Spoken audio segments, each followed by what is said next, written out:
Welcome to onboard education YouTube channel. ನಾನು ಸುರೇಂದ್ರ. ಇವತ್ತಿನ ಒಂದು ವಿಡಿಯೋದಾಗೆ pair of linear equation in two variables chapter ಇದ್ದ ಕನ್ನಡದ ಚಾಪ್ಟರ್ ನೇಮ್ ಎರಡು ಚರಾಕ್ಷರಗಳಿರುವ ರೇಖಾತ್ಮಕ ಸಮೀಕರಣಗಳ ಜೋಡಿಗಳು. ಈ ಒಂದು ಚಾಪ್ಟರ್ ಇದ್ದ ಒಂದು ಮಾರ್ಕ್ಸ್ಗೆ ಎಕ್ಸಾಮ್ಗೆ ಯಾವ ತರ ಕ್ವಶನ್ಸ್ ಕೇಳ್ತಾರೆ, ಅದನ್ನ ಸಾಲ್ವ್ ಮಾಡೋದು ಹೆಂಗೆ ಅನ್ನೋದ್ರ ಬಗ್ಗೆ ತಿಳ್ಕೊಳ್ಳೋಣ. ಪ್ರೀವಿಯಸ್ ವಿಡಿಯೋದಾಗ ನಾನು 2 ಮಾರ್ಕ್ಸ್ಗೆ ಆಮೇಲೆ 4 ಮಾರ್ಕ್ಸ್ಗೆ ಯಾವ ತರ ಕ್ವಶನ್ಸ್ ಕೇಳ್ತಾರೆ, ಅವ್ನು ಸಾಲ್ವ್ ಮಾಡೋದು ಹೆಂಗೆ ಅನ್ನೋದ್ರ ಬಗ್ಗೆ ನಾನು ಕಂಪ್ಲೀಟ್ ತಿಳಿಸಿದ್ದೆ. ನೋಡಿಲ್ಲ ಅಂತ ಹೇಳಿದ್ರೆ ಡಿಸ್ಕ್ರಿಪ್ಷನ್ ಬಾಕ್ಸ್ ಅಲ್ಲಿ ಲಿಂಕ್ ಕೊಟ್ಟಿರ್ತೀನಿ, ಪ್ಲೇ ಲಿಸ್ಟ್ ಇಂದ ನೋಡಿ, ಅಥವಾ ನಮ್ಮ ಚಾನಲ್ ಗೆ ಪ್ಲೇ ಲಿಸ್ಟ್ ಓಪನ್ ಮಾಡಿದ್ರೆ ಅಲ್ಲಿ ನಿಮಗೆ ಪಾಸಿಂಗ್ ಪ್ಯಾಕೇಜ್ ಅಂತ ಕ್ರಿಯೇಟ್ ಮಾಡೀನಿ ಕ್ಲಾಸಸ್ ಗಳನ್ನ ನಿಮಗೆಲ್ಲ ಸಿಗ್ತಾವಲ್ಲಿ. ಓಕೆನಾ? ಓಕೆ, ಈ ಒಂದು ವಿಡಿಯೋದಾಗೆ ಒಂದು ಮಾರ್ಕ್ಸ್ಗೆ ಯಾವ ತರ ಕ್ವಶನ್ಸ್ ಕೇಳ್ತಾರೆ, ಆ ಕ್ವಶನ್ಸ್ ಸಾಲ್ವ್ ಮಾಡೋದು ಹೆಂಗೆ ಅನ್ನೋದ್ರ ಬಗ್ಗೆ ತಿಳ್ಕೊಳ್ಳೋಣ. ಆಲ್ರೆಡಿ ಒಂದು ಕ್ವಶನ್ಸ್ ಬರ್ತೀನಿ. ಈ ಒಂದು ವಿಡಿಯೋದಾಗೆ 2 ಕ್ವಶನ್ಸ್ ಸಾಲ್ವ್ ಮಾಡಿಸ್ತೀನಿ. ಆ 2 ಕ್ವಶನ್ಸ್ ನೀವು ಯಾವ ತರ ಸಾಲ್ವ್ ಮಾಡ್ತೀನಿ ಕರೆಕ್ಟ್ ಆಗಿ ನೋಡ್ಕೊಂಡು ನೀವು ಬೇರೆ ಪ್ರಾಬ್ಲಮ್ಸ್ ಆರಾಮಾಗಿ ನೀವು ಸಾಲ್ವ್ ಮಾಡಬಹುದು. ಮೇನ್ ಏನು ಅಂತ ಹೇಳಿದ್ರೆ 1 ಮಾರ್ಕ್ಸ್ಗೆ ಯಾವ ತರ ಕ್ವಶನ್ಸ್ ಕೇಳ್ತಾನೆ ಅಂತ ಹೇಳಿದ್ರೆ, ಈ ಒಂದು ಟೇಬಲ್ ಬರ್ತೀನಿ. ಈ ಒಂದು ಟೇಬಲ್ ನೆನ್ಪಿಡ್ಕೊಂಡ್ರೆ ಸಾಕು, ನಮಗೆ 1 ಮಾರ್ಕ್ಸ್ಗೆ ಯಾವ ತರ ಕ್ವಶನ್ಸ್ ಕೇಳಿದ್ರೆ ನಾವು ಆನ್ಸರ್ ಮಾಡಬಹುದು. ಮೇನ್ಲಿ 1 ಮಾರ್ಕ್ಸ್ಗೆ ಈ ಟೇಬಲ್ ಮೇಲೆ ಕ್ವಶನ್ಸ್ ಕೇಳ್ತಾನೆ. ಈ ಟೇಬಲ್ ಮೇಲೆ ಯಾವ ತರ ಕ್ವಶನ್ಸ್ ಕೇಳಿದ್ರೆ ನಾವು ಆನ್ಸರ್ ಮಾಡಬಹುದು. ಈ ಟೇಬಲ್ ನೆನ್ಪಿಡ್ಕೊಂಡ್ರೆ ಸರ್, ನಾ ಈ ಟೇಬಲ್ ಒಂದ್ಸರಿ ಎಕ್ಸ್ಪ್ಲೈನ್ ಮಾಡ್ತೀನಿ, ಆಮೇಲೆ ಈ ಪ್ರಾಬ್ಲಮ್ ಸಾಲ್ವ್ ಮಾಡ್ತೀನಿ, ಆಮೇಲೆ ಇನ್ನೊಂದು ಪ್ರಾಬ್ಲಮ್ ಸಾಲ್ವ್ ಮಾಡ್ತೀನಿ. ಅಷ್ಟು ನೀವು ವರ್ಕ್ ಮಾಡಿದ್ರೆ ನಿಮ್ಗೆ ಆಲ್ಮೋಸ್ಟ್ ಐಡಿಯಾ ಬರುತ್ತೆ ಈ ಟೇಬಲ್ ಮೇಲೆ ಯಾವ ತರ ಕ್ವಶನ್ಸ್ ಕೇಳ್ತಾರೆ, ಅವ್ನು ಸಾಲ್ವ್ ಮಾಡೋದು ಹೆಂಗೆ ಅನ್ನೋದ್ರ ಬಗ್ಗೆ. ಸರ್, ನಾನು ಈ ಟೇಬಲ್ ಎಕ್ಸ್ಪ್ಲೈನ್ ಮಾಡ್ತೇನೆ. ನೋಡಿ, ಯಾವ್ದಾದ್ರು 2 ಈಕ್ವೇಶನ್ ಕೊಟ್ಟು ಜನರಲ್ ಆಗಿ ಪರ್ಟಿಕ್ಯುಲರ್ ಆಗಿ ನಾನು ಬರೆಯ ಬದಲು ಜನರಲ್ ಆಗಿ ಬರ್ದೇನೆ. ಜನರಲ್ ಆಗಿ ಇನ್ನೊಂದು ಈಕ್ವೇಶನ್ ಐತಿ, ಈ ತರ ಯಾವ್ದಾದ್ರು 2 ಈಕ್ವೇಶನ್ ಕೊಟ್ಟು ಕ್ವಶನ್ ಒಳಗೆ ಆ ಕ್ವಶನ್ ಒಳಗೆ ಏನಾದ್ರೂ ಇಂಟರ್ಸೆಕ್ಟಿಂಗ್ ಲೈನ್ಸ್ ಅಥವಾ ಯುನಿಕ್ ಸೊಲ್ಯೂಷನ್ ಅಥವಾ ನೋ ಸೊಲ್ಯೂಷನ್ ಅಂತ ಇಂಗ್ಲಿಷ್ ನಾಗ ಏನಾದ್ರೂ ಮೆನ್ಷನ್ ಮಾಡಿದ್ರೆ ಇಂಗ್ಲಿಷ್ ಮೀಡಿಯಂನವರಿಗೆ ಈ ಕಂಡೀಷನ್ ಯೂಸ್ ಮಾಡ್ಬೇಕು. ಅದೇ ಕನ್ನಡದಾಗಾದ್ರೆ ಛೇದಿಸುವ ರೇಖೆಗಳು ಒಂದು ಪರಿಹಾರ ಅಥವಾ ಅನನ್ಯ ಅಂತ ಕೊಟ್ರೆ ಈ ಕಂಡೀಷನ್ ನ ಯೂಸ್ ಮಾಡ್ಬೇಕು. ಸರಿನಾ? ಸಿಂಪಲ್ ಟೇಬಲ್ ಇರ್ತಕ್ಕಂಥದ್ದು. ಸರಿನಾ? ನೆಕ್ಸ್ಟ್ ಅದೇ ತರ 2 ಈಕ್ವೇಶನ್ ಕೊಟ್ಟು ಆ ಈಕ್ವೇಶನ್ ಏನಾದ್ರೂ ಕೋಇನ್ಸಿಡೆಂಟ್ ಲೈನ್ಸ್ ಇಂಗ್ಲಿಷ್ನಾಗೆ ಅಥವಾ ಇನ್ಫೈನಿಟ್ಲಿ ಮೆನಿ ಸೊಲ್ಯೂಷನ್ಸ್ ಅಂತ ಏನಾದ್ರೂ ಕೊಟ್ರೆ ಈ ಕಂಡೀಷನ್ ಯೂಸ್ ಮಾಡ್ಬೇಕು ಅಷ್ಟೇ. ತುಂಬಾ ಕಾಂಪ್ಲಿಕೇಟೆಡ್ ಏನಿಲ್ಲ ಈ ಪ್ರಾಬ್ಲಮ್ ಸಾಲ್ವ್ ಮಾಡೋದು. ಸರಿನಾ? ಈ ತರ ಕಂಡೀಷನ್ಸ್ ಕೊಟ್ರೆ ಇದು ಯೂಸ್ ಮಾಡ್ಬೇಕು. ಕನ್ನಡದಲ್ಲಿ ನೋಡೋದಾದ್ರೆ ಇದನ್ನ ಆಯ್ಕೆಗೊಳ್ಳುವ ರೇಖೆಗಳು ಅಪರಿಮಿತ ಸಂಖ್ಯೆಯ ಪರಿಹಾರಗಳು ಅಂತ ಕೊಟ್ರೆ ಈ ಕಂಡೀಷನ್ ಯೂಸ್ ಮಾಡ್ಬೇಕು ಅಷ್ಟೇ. ಅದೇ ಥರ್ಡ್ ಕೇಸ್ ಯಾವ ತರ ಇರುತ್ತೆ ಅಂತ ಹೇಳಿದ್ರೆ, 2 ಈಕ್ವೇಶನ್ ಕೊಟ್ಟು ಆ 2 ಈಕ್ವೇಶನ್ ಇಂಗ್ಲಿಷ್ ಮೀಡಿಯಂ ನವರಿಗೆ ಪ್ಯಾರಲಲ್ ಲೈನ್ಸ್ ಅಥವಾ ನೋ ಸೊಲ್ಯೂಷನ್ ಅಂತ ಕೊಟ್ರೆ ಈ ಕಂಡೀಷನ್ ಯೂಸ್ ಮಾಡ್ಬೇಕು. ಕನ್ನಡದಾಗೆ ಸಮಾಂತರ ರೇಖೆಗಳು ಅಥವಾ ಪರಿಹಾರ ಇಲ್ಲ ಅಂತ ಕೊಟ್ರೆ ಈ ಕಂಡೀಷನ್ ನ ಯೂಸ್ ಮಾಡ್ಬೇಕು ಅಷ್ಟೇ. ಸಿಂಪಲ್ ಕ್ವಶನ್ ನೋಡ್ಬೇಕು, ಕ್ವಶನ್ ಇಲ್ಲಿ ಏನ್ ಕೊಟ್ಟಾನೆ ನೋಡ್ಕೋಬೇಕು, ಏನ್ ಕಂಡೀಷನ್ ಯೂಸ್ ಮಾಡ್ಬೇಕು ಅಂತ ನಾವು ಥಿಂಕ್ ಮಾಡ್ಬೇಕು ಅಷ್ಟೇ. ಸಿಂಪ್ಲಿಫಿಕೇಶನ್ ಮಾಡಿದ್ರೆ ನಮ್ಗೆ ಆನ್ಸರ್ ಬರುತ್ತೆ. ಒಂದ್ ಪ್ರಾಬ್ಲಮ್ ಸಾಲ್ವ್ ಮಾಡೋಣ, ಇದನ್ನ ನೆಕ್ಸ್ಟ್ ಇನ್ನೊಂದು ಪ್ರಾಬ್ಲಮ್ ಸಾಲ್ವ್ ಮಾಡೋಣ. ಅಲ್ಲಿ ನಮ್ಗೆ ಕಂಪ್ಲೀಟ್ ಐಡಿಯಾ ಬರುತ್ತೆ ನಮ್ಗೆ ಯಾವ ತರ ಸಾಲ್ವ್ ಮಾಡೋದು. ಕ್ವಶನ್ ಈ ಟೇಬಲ್ ಮೇಲೆ ಕ್ವಶನ್ ಕೊಟ್ಟರೆ ಅಂತ ಮ್ಯಾಕ್ಸಿಮಮ್ ಈ ಟೇಬಲ್ ಮೇಲೆ 1 ಮಾರ್ಕ್ಸಿಗೆ ಕೇಳೇ ಕೇಳ್ತೇನೆ MCQ. ಸರ್, ನಾ ಕ್ವಶನ್ಸ್ ಬರ್ತೀನಿ, MCQ ಕ್ವಶನ್ ಕೇಳ್ತಾನೆ, ಬಟ್ ಆಪ್ಷನ್ ಬರ್ದಿಲ್ಲ ಇಲ್ಲಿ. ಸರ್, ಆನ್ಸರ್ ಮಾಡೋಣ, ಬಟ್ ಆಪ್ಷನ್ ನಾನು ಬರ್ದಿಲ್ಲ, ಅಗತ್ಯ ಇಲ್ಲ ಕ್ಲಾಸ್ ಮಾಡೋದಕ್ಕೆ ಆಪ್ಷನ್. ಓಕೆನಾ? ಓಕೆ, ನೋಡಿ ಕ್ವಶನ್ ನಾನು ಬರ್ತೀನಿ. ಕ್ವಶನ್ ಯಾವ ತರ ಐತಿ? x plus 2y minus 4 is equal to 0 ಮತ್ತು ax plus by minus 12 is equal to 0 ಈ ರೇಖಾತ್ಮಕ ಸಮೀಕರಣಗಳನ್ನು ಪ್ರತಿನಿಧಿಸುವ ರೇಖೆಗಳ ಜೋಡಿಯು ಪರಸ್ಪರ ಐಕ್ಯಗೊಳ್ಳುವ ರೇಖೆಗಳಾದರೆ, ನೋಡಿ ಐಕ್ಯಗೊಳ್ಳುವ ಅಂತ ಕೊಟ್ಟಾನ, ಇಷ್ಟೇ ನಮಗೆ ಬೇಕಿರೋದು. ಐಕ್ಯಗೊಳ್ಳುವ ಅಂತ ಎಲ್ಲೈತಿ? ಇಲ್ಲೈತಿ ಕನ್ನಡದಾಗ. ಅಂದ್ರೆ ಈ ಕಂಡೀಷನ್ ಯೂಸ್ ಮಾಡ್ಬೇಕು ಅಷ್ಟೇ. ಇನ್ನು ಕಂಪ್ಲೀಟ್ ಕ್ವಶನ್ ನೋಡೋಣ. ಎ ಮತ್ತು ಬಿ ಗಳ ಬೆಲೆಯನ್ನು ಕಂಡುಹಿಡಿಯಿರಿ. ಐಕ್ಯಗೊಳ್ಳುವ ರೇಖೆಗಳು ಅಂತ ಹೇಳನೆ ಎ ಮತ್ತೆ ಬಿ ಕಂಡುಹಿಡಿಯಿರಿ ಅಂತ ಹೇಳ. ಐಕ್ಯಗೊಳ್ಳುವ ರೇಖೆಗಳು ಅಂದ ತಕ್ಷಣ ಏನೋ ಟೇಬಲ್ ಅಬ್ಸರ್ವ್ ಮಾಡ್ಬೇಕು. ಐಕ್ಯಗೊಳ್ಳುವ ರೇಖೆಗಳು ಎಲ್ಲೈತಿ? ಎಲ್ಲೈತಿ. ಯಾವ ಕಂಡೀಷನ್ ಯೂಸ್ ಮಾಡ್ಬೇಕು? ಈ ಕಂಡೀಷನ್ ಯೂಸ್ ಮಾಡ್ಬೇಕು ಅಷ್ಟೇ. ಎ ಮತ್ತೆ ಬಿ ಬೆಲೆ ಸಿಗ್ತದೆ. ಸಿಂಪಲ್. ಇಂಗ್ಲಿಷ್ ನಲ್ಲಿ ನೋಡೋದಾದ್ರೆ, if the pair of lines represented by the linear equations, 2 equations ಕೊಡೋಣ, x plus 2y minus 4 is equal to 0 and ax plus by minus 12 is equal to 0 are coincident lines. English ನಾಗ ಇಲ್ಲಿ ಹೇಳೋಣ coincident lines ಅಂತ ಹೇಳೋಣ. ಎಲ್ಲೈತಿ coincident? ಇಲ್ಲೈತಿ table ನಾಗ. coincident ಅಂತ ಇದ್ರೆ ಈ ಕಂಡೀಷನ್ ಯೂಸ್ ಮಾಡಬೇಕು. ಸರಿನಾ? Okay next then find the value of A and B. A ಮತ್ತೆ ಬಿ ವ್ಯಾಲ್ಯೂ ಕಂಡುಹಿಡಿಯಿರಿ ಅಂತ ಹೇಳೋಣ. ಈ ಕಂಡೀಷನ್ ಯೂಸ್ ಮಾಡ್ತಿದ್ದಂಗೆ ಎ ಮತ್ತೆ ಬಿ ವ್ಯಾಲ್ಯೂ ಸಿಗ್ತದೆ. ಇಷ್ಟೇ ಸಿಂಪಲ್. ಈ ಕಂಡೀಷನ್ ಯೂಸ್ ಮಾಡೋಣ, ಎ ಮತ್ತೆ ಬಿ ವ್ಯಾಲ್ಯೂ ಸಿಗುತ್ತೆ. ಇದೇ ಕಂಡೀಷನ್ ಯಾಕೆ ಯೂಸ್ ಮಾಡಬೇಕು? ಕೊಟ್ಟಾನೆ ಐಕ್ಯಗೊಳ್ಳುವ ರೇಖೆಗಳು ಕನ್ನಡದಾಗೆ. ಇಂಗ್ಲಿಷ್ ನಾಗೆ ಕೋಇನ್ಸಿಡೆಂಟ್ ಲೈನ್ ಅಂತ ಕೊಟ್ಟಾನೆ. ಈ ವರ್ಡ್ಸ್ ಎಲ್ಲ ಅದಾವೆ ಟೇಬಲ್ ನಾಗೆ ಇಲ್ಲದಾವೆ. ಇದಕ್ಕೆ ಕರೆಸ್ಪಾಂಡಿಂಗ್ ಕಂಡೀಷನ್ ಇದು ಅಷ್ಟೇ ಸರ್. ನಾ ಈಗ ಈ ಕಂಡೀಷನ್ ಯೂಸ್ ಮಾಡೋಣ. ಓಕೆ ನೋಡಿ, ಫಸ್ಟ್ ಏನ್ ಕೊಟ್ಟಾನೆ? ಈಕ್ವೇಶನ್ ಬರ್ಕೋಣ, ಸಾಲ್ವ್ ಮಾಡ್ತೀವಿ. MCQ ಇದು ಆಪ್ಷನ್ ಬರೋದಿಲ್ಲ, ನಾನು ಆಪ್ಷನ್ ಅಗತ್ಯ ಇಲ್ಲ. ಸಾಲ್ವ್ ಮಾಡೋಣ, ಆನ್ಸರ್ ಏನ್ ಬರುತ್ತೆ ನೋಡೋಣ ಅಷ್ಟೇ.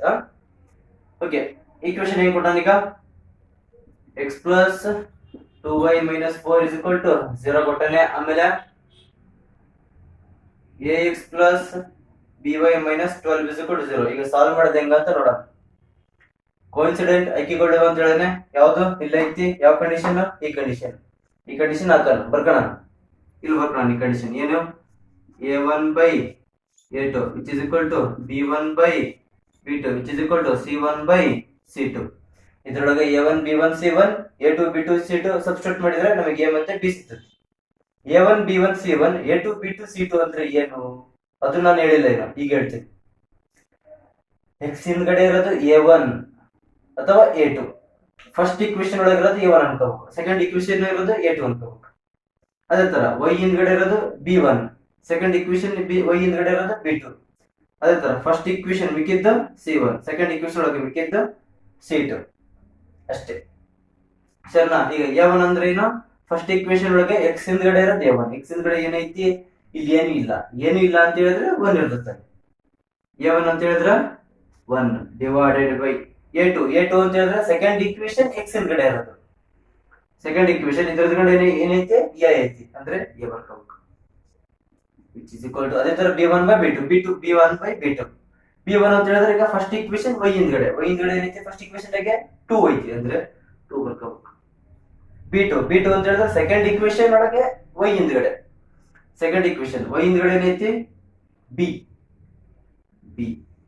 which is equal to c1 by c2. c1 ಅಂತ ಹೇಳಿದ್ರೆ ಫಸ್ಟ್ ಈಕ್ವೇಶನ್ ರಿಮೈನಿಂಗ್ ಯಾವುದು? -4 ಐತಿ. ಅದೇ ತರ c2 ಅಂತ ಹೇಳಿದ್ರೆ ಸೆಕೆಂಡ್ ಈಕ್ವೇಶನ್ ಒಳಗೆ ರಿಮೈನಿಂಗ್ ಯಾವುದು? Remaining constant -12. ಇಲ್ಲಿ ನಮಗೆ ಏನ್ ಹೇಳನೆ? a ಮತ್ತೆ b ಕಂಡುಹಿಡಿಯಿರಿ ಅಂತ ಹೇಳಿ. ಇದು ಸಾಲ್ವ್ ಮಾಡಿದ್ರೆ ನಮಗೆ a ಮತ್ತೆ b ಸಿಗ್ತದೆ. ಹೆಂಗ್ ಸಾಲ್ವ್ ಮಾಡೋದು ನೋಡಿ. ಈ 3 ಟರ್ಮ್ಸ್ ಇದಾವೆ. ಈ 3 ಟರ್ಮ್ಸ್ ಅಲ್ಲಿ ಯಾವ್ದಾದ್ರು 2 ಟರ್ಮ್ಸ್ ಅನ್ನ ಮಾತ್ರ ನಾವು ಕನ್ಸಿಡರ್ ಮಾಡಬೇಕು. ನಮಗೆ ಯಾವ್ದು ಬೇಕಾದ್ರೂ ಕನ್ಸಿಡರ್ ಮಾಡಬಹುದು.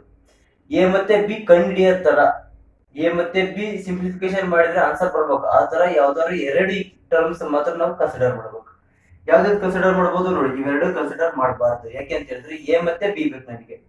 ಇಲ್ಲಿ a ಐತಿ, ಇಲ್ಲಿ b ಐತಿ, ಬರಲ್ಲ ನಮಗೆ ಆನ್ಸರ್. ನಾವೇನ್ ಮಾಡ್ಬೇಕು? a ಬೇಕಾ? b ಇಲ್ದೇ ಇರೋದು ತಗೋಬೇಕು. a ಐತಾ, b ಇಲ್ದೇ ಇರೋದು ಅಂತ ಹೇಳಿದ್ರೆ ಇದನ್ನ ಕನ್ಸಿಡರ್ ಮಾಡ್ಬೇಕು. ಇವೆರಡನ್ನು ಕನ್ಸಿಡರ್ ಮಾಡಿದ್ರೆ ನಮ್ಗೆ ಏನ್ ಬರುತ್ತೆ ನೋಡ್ರಿ. 1 by a which is equal to -4 by -12. ಇವೆರಡು ಕನ್ಸಿಡರ್ ಮಾಡಿ ಇದನ್ನ ಬಿಟ್ಟಿನಿ. a ಮತ್ತೆ b ಕಂಡಿರಿ ಅಂದಾಗ ಇದೇ ತರ ಮಾಡ್ಬೇಕು. ಇದರಲ್ಲಿ ಮೂರಲ್ಲಿ ಯಾವ್ದಾದ್ರು 2 ತಗೋಬೇಕು. ನಾವ್ ಇಷ್ಟ ಮುಂದೆ ತಗೋಬಹುದು. ಈಗ ಕ್ಯಾನ್ಸಲ್ ಮಾಡೋಣ. ಕ್ಯಾನ್ಸಲ್ ಮಾಡಿದ್ರೆ ನಮಗೆ ಡೈರೆಕ್ಟ್ ಆಗಿ a ವ್ಯಾಲ್ಯೂ ಸಿಗುತ್ತೆ ನೋಡಿ. -into ಪ್ಲಸ್ ಆಗುತ್ತೆ. Next 4 1s 4 3s which is equal to ಏನ್ ಬರುತ್ತೆ? 1 divided by 3. ಅಂದ್ರೆ ಆನ್ಸರ್ ಏನೈತಿ? 1 by a is equal to 1 by 3 ಆಯ್ತು. ದಿಸ್ ಇಂಪ್ಲೈಸ್ ನಮಗೆ a ವ್ಯಾಲ್ಯೂ ಬೇಕು. 1 by a is equal to 1 by 3 ಅಂದ್ರೆ a is equal to ಏನಾಗಬೇಕು? 3. ಅಥವಾ ಇದನ್ನ ರೆಸಿಪ್ರೋಕಲ್ ಮಾಡ್ಕೋಬೇಕು. ರೆಸಿಪ್ರೋಕಲ್ ಅಂತ ಹೇಳಿದ್ರೆ ಉಲ್ಟಾ ಮಾಡಿ ಬರೀಬೇಕು. LHS ಉಲ್ಟಾ ಮಾಡಿದ್ರೆ RHS ಉಲ್ಟಾ ಹಾಕ್ಬೇಕು. LHS ಒಳಗೆ ಏನು ಆಪರೇಟ್ ಮಾಡ್ತೀವೋ ಅದೇ ಆಪರೇಟ್ RHS ಒಳಗೂ ಮಾಡ್ಕೋಬೇಕು ನಾವು ಯಾವಾಗ್ಲೂ ಅಷ್ಟೇ. ಈಗ LHS ನಾವು ರೆಸಿಪ್ರೋಕಲ್ ಮಾಡಿದ್ರೆ a which is equal to RHS reciprocal ಮಾಡಿದ್ರೆ 3. a ವ್ಯಾಲ್ಯೂ ನಮ್ಗೆ ಎಷ್ಟು ಬರ್ತೈತಿ?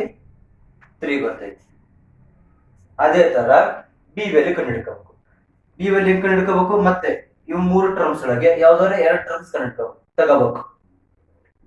ಈಗ b ವ್ಯಾಲ್ಯೂ ಕಂಡುಹಿಡಿಬೇಕು. a ಇರಬಾರ್ದು, ಅದನ್ನ ತಗೋಬೇಕು. b ಜೊತೆಗೆ b ಇಲ್ಲ ಐತಿ, a ಇರಬಾರ್ದು ಅಂತ ಹೇಳಿದ್ರೆ ಇದನ್ನ ತಗೋಬೇಕು ನಾವು. ಸರಿನಾ? ಈಗ ಇದನ್ನ ತಗೊಂಡ್ ಸಾಲ್ವ್ ಮಾಡಿದ್ರೆ ಇಲ್ಲಿ ಸಾಲ್ವ್ ಮಾಡ್ತೀವಿ ನೋಡಿ. b ಗೆ ಇದನ್ನ ತಗೊಂಡ್ ಇಲ್ಲಿ ಸಾಲ್ವ್ ಮಾಡಿದ್ರೆ ಏನೈತಿ? 2 by b which is equal to -4 by 12 ಏನ್ ಕ್ಯಾನ್ಸಲ್ ಆಗ್ತಾವ, ಕ್ಯಾನ್ಸಲ್ ಮಾಡೋಣ. Minus into minus, minus already minus ಆಯ್ತಿದ್ದು, ಮೈನಸ್ ಇಂಟು ಮೈನಸ್ ಪ್ಲಸ್ ಆಗುತ್ತೆ, ಅಂದ್ರೆ ಬರೆದೇ ಇದ್ರು ನಡೀತದೆ. ಈಗ 4 1s 4, ಸಾರಿ 4 3s ಏನ್ ಉಳಿತು ನಮಗೆ 2/b which is equal to 1/3. B value ಬೇಕು. ಬಿ ವ್ಯಾಲ್ಯೂ ಬೇಕು ಅಂತ ಹೇಳಿದ್ರೆ ಇಲ್ಲಿ ಡಿನಾಮಿನೇಟರ್ ಒಳಗೆ ಬಿ, ಇದು ನ್ಯೂಮರೇಟರ್ ಬರ್ಬೇಕು. ನ್ಯೂಮರೇಟರ್ ಬರ್ಬೇಕು ಅಂತ ಹೇಳಿದ್ರೆ ಈ ತರ ಕ್ರಾಸ್ ಮಲ್ಟಿಪ್ಲಿಕೇಶನ್ ಮಾಡಬೇಕು. ಈ ಡೈರೆಕ್ಷನ್ ಮಾಡ್ಕೋಬಹುದು, ಈ ತರ ನಮಗೆ ಕನ್ವೀನಿಯಂಟ್ ಯಾವಾಗ ಬೇಕಾದ್ರೂ ನಾವು ಆಪರೇಟ್ ಮಾಡ್ಕೋಬಹುದು. ಈಗ ನಮಗೆ ಬಿ ಇಸ್ ಈಕ್ವಲ್ ಟು ಬರ್ಬೇಕು ಅಂತ ಹೇಳಿದ್ರೆ ಬಿ ಏನ್ ಮಾಡ್ಬೇಕು, ಈ ಕಡೆ ಶಿಫ್ಟ್ ಮಾಡ್ಬೇಕು. 3 ಏನ್ ಮಾಡ್ಬೇಕು, ಈ ಕಡೆ ಶಿಫ್ಟ್ ಮಾಡ್ಬೇಕು. ಶಿಫ್ಟ್ ಮಾಡಿದ್ರೆ 2 3s 6, ಬಿ ಇಂಟು 1 ಬಿ ಅಂದ್ರೆ ಬಿ ಇಸ್ ಈಕ್ವಲ್ ಟು 6 ಬರುತ್ತೆ. ಯಾವ ಆಪ್ಷನ್ ಒಳಗೆ A is equal to 3 B is equal to 6 ಬರುತ್ತೋ ಅದನ್ನ ನಾವು ಟಿಕ್ ಮಾಡ್ಬೇಕಷ್ಟೇ. ಇದೇ ತರನೇ ನಾವು ಇನ್ನೊಂದು ಪ್ರಾಬ್ಲಮ್ ಸಾಲ್ವ್ ಮಾಡೋಣ. ಇನ್ನೊಂದು ಪ್ರಾಬ್ಲಮ್ ಸಾಲ್ವ್ ಮಾಡ್ತಿದ್ದಂಗೆ ನಮಗೆ ಕಂಪ್ಲೀಟ್ ಐಡಿಯಾ ಬರುತ್ತೆ ಯಾವ ತರ ಕ್ವಶನ್ಸ್ ಕೇಳ್ತಾನೆ ಅದು ಸಾಲ್ವ್ ಮಾಡೋದು ಹೆಂಗೆ ಅಂತ. ನೆಕ್ಸ್ಟ್ ಪ್ರಾಬ್ಲಮ್ ನೋಡೋಣ ಈಗ. ಓಕೆ ನೋಡಿ, ಸೆಕೆಂಡ್ ಕ್ವಶನ್ ಬರ್ತೀನಿ ನಾನು. ಈ ಕ್ವಶನ್ ಸಾಲ್ವ್ ಮಾಡೋದು ಹೆಂಗೆ ಅಂತ ನೋಡೋಣ.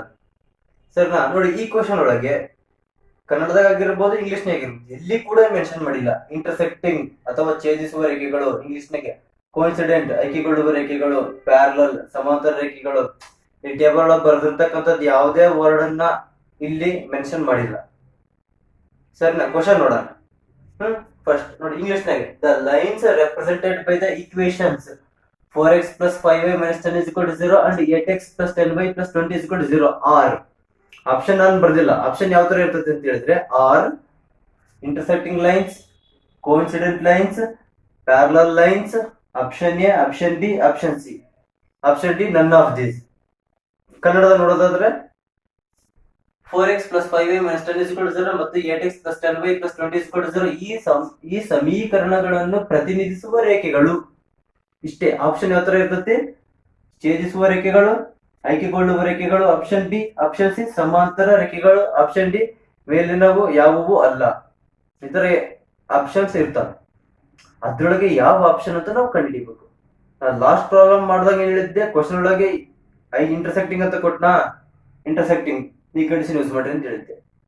ಬಟ್ ಇಲ್ಲಿ ಏನು ಕೊಟ್ಟಿಲ್ಲ. ಕನ್ನಡದಾಗೆ ಛೇದಿಸುವ ರೇಖೆಗಳು ಅಂತ ಕೊಟ್ನಾ, ಇಲ್ಲ ಇದ್ದ ಈ ಕಂಡೀಷನ್ ಯೂಸ್ ಮಾಡ್ಬೇಕು. ಬಟ್ ಇಲ್ಲಿ ಏನು ಕೊಟ್ಟಿಲ್ಲ. ಇವಾಗ ಏನ್ ಮಾಡ್ಬೇಕು, ಏನು ಕೊಟ್ಟಿಲ್ಲ ಅಂದಾಗ ಇದನ್ನ ಚೆಕ್ ಮಾಡ್ಬೇಕು.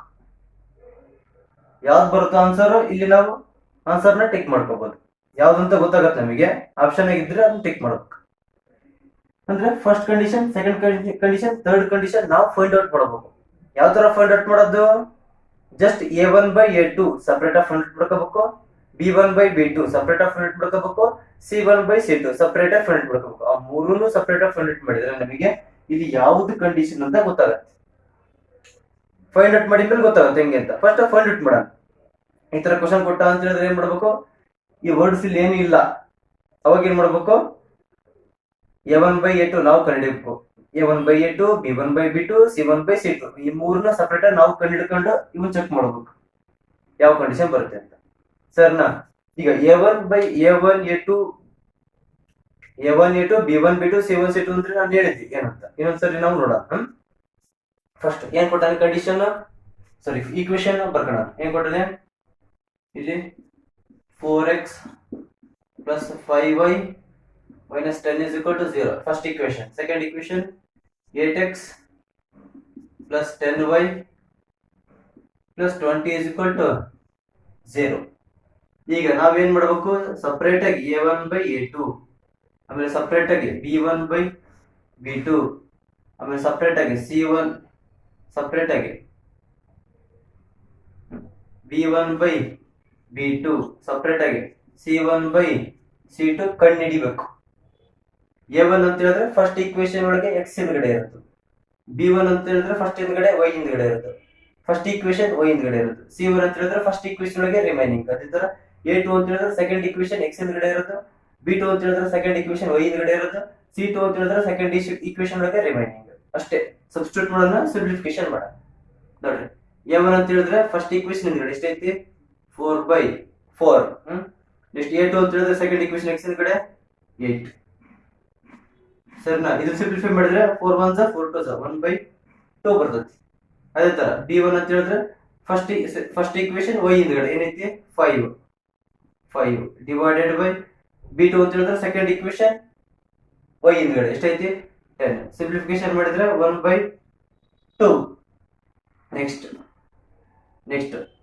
c1 by c2 ಅಂತ ಹೇಳಿದ್ರೆ ಫಸ್ಟ್ ಇಕ್ವೇಶನ್ ರಿಮೈನಿಂಗ್ ಎಷ್ಟೈತಿ -10 ಡಿವೈಡೆಡ್ ಬೈ c2 ಅಂತ ಹೇಳಿದ್ರೆ ಸೆಕೆಂಡ್ ಇಕ್ವೇಶನ್ ರಿಮೈನಿಂಗ್ ಎಷ್ಟೈತಿ 20 ಇದು ಸಿಂಪ್ಲಿಫಿಕೇಶನ್ ಮಾಡಿದ್ರೆ 10 1s 10 2s ಬಟ್ ಮೈನಸ್ ಐತಿ -1/2 a1 by a2 b1 by b2 c1 by c2 ಕಂಡುಹಿಡಿದೀನಿ.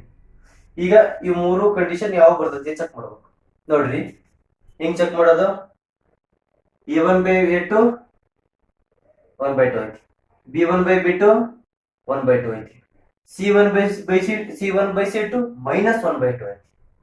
ಅಂದ್ರೆ a1 by a2 b1 by b2 same ಎರಡು equal, a1 by a2 equal to b1 by b2 which is not equal to c1 by c2 ಯಾಕಂದ್ರೆ ಇದು ಬೇರೆ ಐತೆ answer. ಅಂದ್ರೆ ಯಾವ condition, ಈ second case ಅರ್ಥ ಆಗ್ತೈತೆ ಅನ್ಕೊಂಡೆ. ಅಕಸ್ಮಾತ್ ಇದೇನಾದ್ರೂ ಪ್ಲಸ್ ಆಗಿದ್ರೆ ಮೈನಸ್ ಪ್ಲಸ್ ಆಗಿದ್ರೆ ಇಲ್ಲಿ a1 by a2 ಕೂಡ 1/2 b1 by b2 ಕೂಡ 1/2 c1 by c2 ಕೂಡ 1/2 ಅವಾಗ ಏನಾಗತ್ತೆ ಥರ್ಡ್ ಕೇಸ್ ಈ ಮೂರು ಈಕ್ವಲ್. ಒಂದು ನಿಮಿಷ, ಅವಾಗ ಸೆಕೆಂಡ್ ಕೇಸ್ ಈ ಮೂರು ಈಕ್ವಲ್ ಆದ್ರೆ second case a1 by a2 equal to b1 by b2 equal to c1 by c2. But ಇವಾಗ ಥರ್ಡ್ ಕೇಸ್ ಆಗತ್ತೆ. ಯಾಕಂತ ಹೇಳಿದ್ರೆ ನೋಡ್ರಿ a1 by a2 1/2 ಐತಿ, b1 by b2 1/2 ಐತಿ, a1 by a2 b1 by b2 equal but not equal to c1 by c2. c1 by c2 different ಅಂತ ಅರ್ಥ, ಬೇರೆ ಐತೆ ಅರ್ಥ ಆಗ್ತೈತೆ ಅನ್ಕೊಳ್ಳಿ. ಅದೇ ಏನಾದ್ರೂ a1 by a2 1/2 ಬಂತು, b1 by b2 1/3 ಆಗಿದ್ರೆ a1 by a2 not equal to b1 by b2 ಅಂತ ಬರೀಬೇಕು. ಅದೇನೈತಿ ಫಸ್ಟ್ ಕೇಸ್ ಒಳಗೆ. ಇವೆರಡು ಬೇರೆ ಬೇರೆ, ಮೂರು ಸೇಮ್ ಇದ್ರೆ ಮೂರು ಸೇಮ್, ಎರಡು ಸೇಮ್ ಒಂದು ಡಿಫರೆಂಟ್ ಇದ್ರೆ ಎರಡು ಸೇಮ್ ಒಂದು ಡಿಫರೆಂಟ್. ಓಕೆ, ಈಗ ಯಾವ ಕೇಸ್ ಬರ್ತೈತಿ ನಮಗೆ, ಥರ್ಡ್ ಕೇಸ್ ಬರ್ತೈತಿ. a1 by b2 equal to b1 by b2 not equal to c1 by c2 ಅಂದ್ರೆ ಥರ್ಡ್ ಕೇಸ್. ಈ ಥರ್ಡ್ ಕೇಸ್ ಅಂತ ಹೇಳಿದ್ರೆ ಏನು, ಅವೆರಡನೇನು ಇಂಗ್ಲಿಷ್ ಮೀಡಿಯಂಗೆ ಪ್ಯಾರಲಲ್ ಲೈನ್ಸ್, ಕನ್ನಡ ಮೀಡಿಯಂಗೆ ಸಮಾಂತರ ರೇಖೆಗಳು, ಅಥವಾ ನೋ ಸೊಲ್ಯೂಷನ್, ಕನ್ನಡದಾಗೆ ಪರಿಹಾರ ಇಲ್ಲ. ಇದಿಷ್ಟರೊಳಗೆ ಯಾವ ಆಪ್ಷನ್ ಕೊಟ್ಟಿರ್ತಾನ ಆ ಆಪ್ಷನ್ ಗೆ ಟಿಕ್ ಮಾಡಬೇಕು. ಇವು ಮೇಲ್ಗಡೆ ಇರ್ತಕ್ಕಂಥ ಆಪ್ಷನ್ಸ್ ಗಳು ಇದ್ರೆ ಅವು ಟಿಕ್ ಮಾಡಬಾರ್ದು. ಓಕೆ, ನೆಕ್ಸ್ಟ್ ಕ್ಲಾಸ್ ದಾಗೆ ನಾವು ನೆಕ್ಸ್ಟ್ ಪ್ರಾಬ್ಲಮ್ ನ ಸಾಲ್ವ್ ಮಾಡೋಣ. ನೆಕ್ಸ್ಟ್ ಕ್ವಶನ್ ನ ಯಾವ ಚಾಪ್ಟರ್ ಇದೆ, ನೆಕ್ಸ್ಟ್ ಬೇರೆ ಚಾಪ್ಟರ್ ಇಂಪಾರ್ಟೆಂಟ್ ಕ್ವಶನ್ಸ್ ನ ಎಕ್ಸಾಮಿಗೆ ಬರ್ತಕ್ಕಂಥ ಇಂಪಾರ್ಟೆಂಟ್ ಕ್ವಶನ್ಸ್ ನಾವು ಸಾಲ್ವ್ ಮಾಡೋಣ.